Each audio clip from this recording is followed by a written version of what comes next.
So, ladies and gentlemen, in the history of hockey, this is probably one of the bizarre stories of a major league team, either WHA or NHL. Tonight, we're going to talk about the curious story and short story, no pun intended, of the Ottawa Civics of the WHA. Now, the Ottawa Civics were a pro hockey team based out of Ottawa, the capital of Canada, that played the WHA. The team, which hastily adopted its identity in mid-season when the Denver Spurs announced plans to sell the team and move them to Ottawa, existed only for about 2 weeks, folding after 7 games. Now, they played in the Ottawa Civics Center, and their TV station was a educational channel called TV Ontario, of all things. Now, the Denver Spurs, original Denver Spurs, originally played in the Western Hockey League in '68 and had been modestly successful in the minors before that franchise was moved to the WHA in 1975.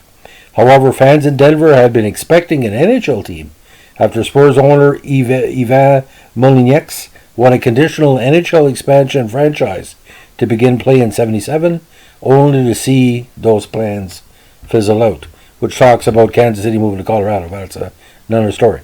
Now, the Spurs were plagued by financial difficulties and poor attendance, less than 3,000 fans a game. I heard 2,500, but that's another story altogether.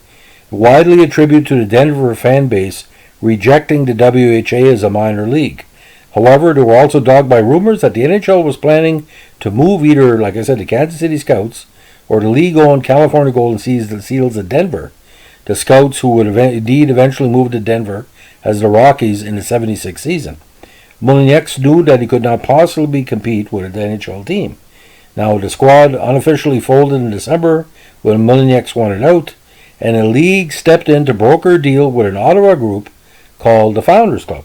While the Spurs were on a road trip in January 1976, the team was quietly moved to Ottawa without even a press release and renamed the Civics. Allegedly, the players only learned of the move at their next road game that night in Cincinnati, when they stood on the ice in their Denver jerseys and suddenly heard "O Canada" being played. He lost that night, and again the following night in Houston, then knocked off the Minnesota Fighting Saints, which was another squad headed for oblivion before the season was over, in Minnesota by a 5-2 count on January 4th. It would be the only victory in the Civics' short life. Now, the Civics played 2 home games at the Ottawa Civic Center in front of sellout crowds, against the Whalers on January 7th and against Gordie Howe's Arrows on January 15th.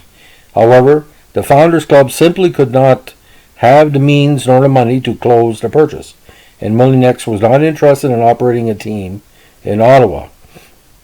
After the first home game, he gave the Founders Club an ultimatum: come up with $1.2 million within 10 days, or he would fold the team. When it was apparent that the money was not forthcoming, the Civics folded on January 7th, '76, after only playing 7 games as Ottawa.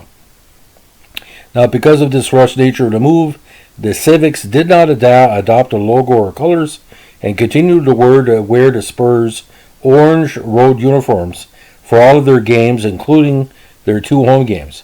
Now, Major League Hockey would not return to Ottawa until the reborn Senators joined the NHL in '92-93.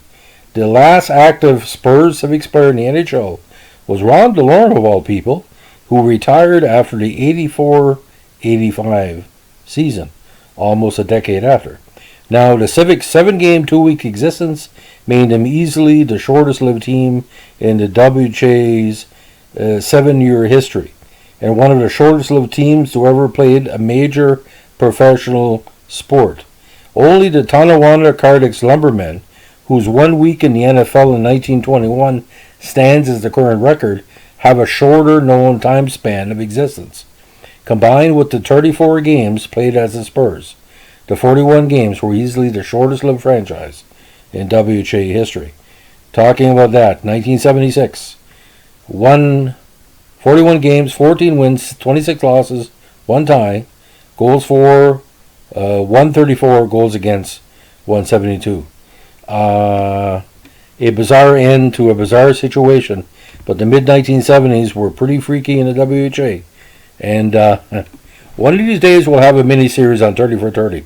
Maybe. I'd like to see a documentary on each of the WHA teams. Who knows? I might produce it. Have a good day.